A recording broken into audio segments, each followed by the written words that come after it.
نبی پاک صلی اللہ علیہ وسلم سے صحابہ نے کہا حضور کتنی کو بندگی کریں؟ بڑا پیارا لفظ ہے، حضور کتنی کو کریں؟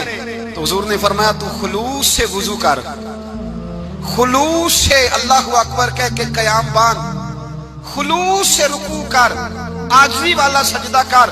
فرمایا 2 رکعتیں خلوص سے پڑھ تو صحیح، رب تیرے لیے جنت کا فیصلہ فرما دے گا۔ 2 تو پڑھ، 2 پڑھنے پہ اللہ جنت دے دے گا، پر پڑھ خلوص سے، پڑھ خلوص سے پڑھ۔ 2 بندگی نہیں کرتے لوگ، بڑا مشکل ہے۔ میں نے ایسے لوگ بھی دیکھے ہیں محفل میں 2.5 گھنٹے بیٹھے ہیں، نماز کا وقت آیا تو نکل گئے۔ ایک صاحب تویز لینے آ گئے میرے پاس، 1.25 گھنٹہ انہوں نے اپنی بپتا سنائی، بڑا پریشان ہوں، بڑی تکلیف ہے، بھائی بھی لوٹ کے کھا گئے، بھتیجوں نے بھی ظلم کیے، پھر سسرال والوں نے بھی بڑا ستایا، فلانے نے بھی اس طرح کیا، دوست یار بھی سارے، بڑا الجھ گیا۔ ایسا تویز دیں کہ موج لگ جائے، فٹافٹ کریں۔ اتنی دیر میں عصر کا وقت ہو گیا۔ میں نے کہا آپ نے بات بڑی لمبی کر دی، تو آپ اس طرح کریں کہ نماز پڑھتے ہیں، نماز کے بعد تعویذ دیتا ہوں۔ میں اٹھ کے مسجد میں گیا، اور نماز کے بعد جب میں لوٹا تو وہ صاحب ہاتھ میں سگریٹ لیے نا، ہاتھ میں سگریٹ لیے مسجد کی دیوار کے ساتھ ٹہل رہے تھے، دیوار کے ساتھ ٹہل رہے تھے۔ تو میں نے مجھ سے کہنے لگے جی وہ تعویذ دے دیں، تو میں نے کہا نماز کیوں نہیں پڑھی، کیوں نہیں پڑھی؟ کہنے لگا جی انشاءاللہ شروع کرتا ہوں۔ میں نے کہا نہیں، آپ کے لیے تعویذ ہے ہی کوئی نہیں، کیسے تعویذ اثر کرے گا؟ من ترک صلاۃ متعمدا فقد کفر۔ حضور نے فرمایا جس نے جان بوجھ کے نماز چھوڑی اس نے تو رب کے رب ہونے کا انکار کیا ہے۔ آپ تو ڈھٹائی کے ساتھ کھڑے ہیں، نہیں میں نے پڑھنی، بہانا ہے۔ میں نے کہا نہ کسی بھائی نے، نہ کسی سسرال والے نے، نہ کسی دوست نے، نہ کسی اور نے، تیرا کسی نے نقصان نہیں کیا، تو نے جتنا کیا اپنا خود نقصان کیا، جتنا کیا ہے۔ وہ ہمارے ایک بزرگ بات فرمایا کرتے تھے، کہتے تھے چودھری صاحب کا ملازم کہنے لگا سیٹھ صاحب کا، نواب صاحب کا، اور یہ جب میں لفظ چودھری کہتا ہوں تو اس سے مراد صرف برادری کا چودھری نہ لے لیا کریں۔ آج جس کے پاس پیسے آ جاتے ہیں وہی چودھری بن جاتا ہے، آج اس سے کوئی مقصود برادری مراد نہیں ہوتی، یہ سمجھ لے۔ میں نے بڑے بڑے عجیب لوگ دیکھے، الا ماشاءاللہ۔ تو سیٹھ صاحب تھے، مالدار صاحب تھے، چودھری صاحب تھے، وہ باہر کھڑے تھے، تو ان کا ملازم کہنے لگا چودھری صاحب اجازت دیں تو نماز نہ پڑھ لوں؟ پڑھ لو۔ اب وہ نماز پڑھنے گیا تو کبھی کبھی نا نماز میں دل لگ جاتا ہے، اور کبھی کبھی ایسا ہوتا ہے، آپ کو محسوس ہوا ہوگا کہ مسجد سے نکلنے کو دل نہیں کرتا، سجدے سے سر اٹھانے کو دل، کسی شاعر نے کبھی وہ بیٹھا تھا تخیل میں تو 2-4 شعر کہہ دیے تھے، کبھی اس نے کہہ دیے تھے، اس نے کہا تھا مجھے سوز دے، مجھے ساز دے، اور نیم شب کا نیاز دے، دم سجدہ خود کو میں توڑ دوں، مجھے ایسا ذوق نماز دے، دم سجدہ خود کو ہی توڑ دوں، مجھے ایسا ذوق نماز دے۔ تو دل نہیں کرتا نکلنے کو مسجد سے۔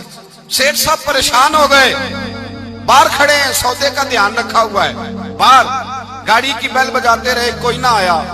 بزرگ فرماتے ہیں جب تھک ہار گئے نا سیٹھ صاحب تو دروازے کے آگے کھڑے ہو کے کہنے لگے اور تینوں کیڑا نہیں پیا باہر آن دینا، تینوں کیڑا نہیں؟ وہ بندہ بڑا سیانا تھا، کہندا مینوں وہ نہیں باہر آن دیندا جڑا تینوں اندر دی پیا آن دیندا، جڑا تینوں اندر نہیں نہ پیا آن دیندا او مینوں۔ ملا رومی نے اس کا جواب دیا ہے۔ ملا رومی رحمت اللہ تعالیٰ علیہ فرماتے ہیں تو نہ سمجھا کر کہ میں نماز نہیں پڑھتا تو پھر بھی مالدار ہوں، میں مسجد نہیں جاتا تو پھر بھی میں جائیداد والا ہوں، میں کچھ بھی نہیں، میں نہیں سجدہ کرتا تو پھر بھی میرے بڑے بارے نعرے ہیں۔ ملا رومی رحمت اللہ علیہ فرماتے ہیں مالک سزا دیتا ہے، اللہ سزا دیتا ہے، سزا۔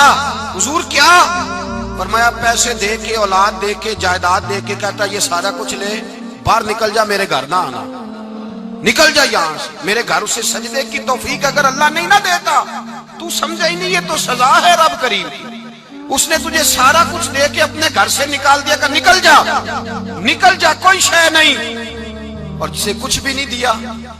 حضرت بلال حبشی رضی اللہ تعالیٰ عنہ حضور آئے معراج سے واپس، تو میرے مصطفیٰ کریم نے فرمایا بلال تو کون سا عمل کرتا ہے، کون سا عمل کرتا ہے کہ میں نے جنت میں تیرے چلنے کی آواز سنی ہے؟ تو حضرت بلال حبشی رضی اللہ تعالیٰ عنہ رو پڑے، کہنے لگے محبوبہ میرا کوئی عمل آپ کی آنکھوں سے اوجھل تو ہے نہیں، حضور بس ایک میرے اندر ہے بات جو میں نے پکی کی ہوئی ہے۔ محبوب نے فرمایا وہ کیا؟ عرض کی یا رسول اللہ میں جب بھی وضو کرتا ہوں 2 رکعت نفل ضرور پڑھتا ہوں، 2 رکعت۔ اور سن لے حضور نے کیا فرمایا، فرمایا تیرے ان 2 رکعتوں کی برکت سے جو تو وضو کے ساتھ پڑھتا ہے تو زمین پہ چلتا ہے پر تیرے چلنے کی آواز جنت میں بھی سنائی دیتی ہے. تو بھئی عروج تو عبادت سے ملے گا, عروج تو ریاضت سے ملے گا. اور اگر عبادت ہی تیرے اوپر بوجھ ہے, نماز تیرے لیے مشکل ہے, سجدہ تیرے لیے کٹھن, تم اپنے آپ کو مشکل محسوس کرتا ہے, تو پھر کس طرح تیرا خدا سے رشتہ قائم ہوگا؟ مقام بندگی کی تو لذت ہے. حضرت یوسف بن عبداللہ بن عبد السلام, یہ حضرت عبداللہ بن سلام کے بیٹے تھے. یہ کہتے ہیں کہ میرے والد حضرت عبداللہ بن سلام حضور کے صحابی تھے, اور حضرت ابو دردہ ان کا آپس میں بڑا دوستانہ تھا. کہتے ہیں میں ملنے چلا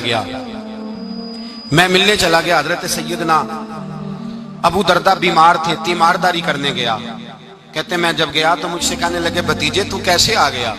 میں نے کہا آپ کا اور میرے ابا جی کا یارانہ بڑا تھا, دوستی نبھانے آیا ہوں, تو آپ پر آخری وقت تھا, نزع کا عالم تھا, میں نے کہا کوئی نصیحت کریں. تو حضرت ابو دردہ کہنے لگے بیٹا مجھ پر وہ وقت ہے کہ بہت بڑا جھوٹا بھی اس وقت میں سچ ہی بولتا ہے, اس وقت میں سچ بولتا ہے, سچ.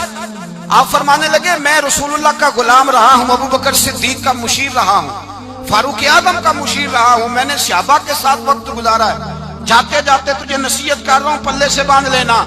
حضرت یوسف بن عبداللہ بن سلام کا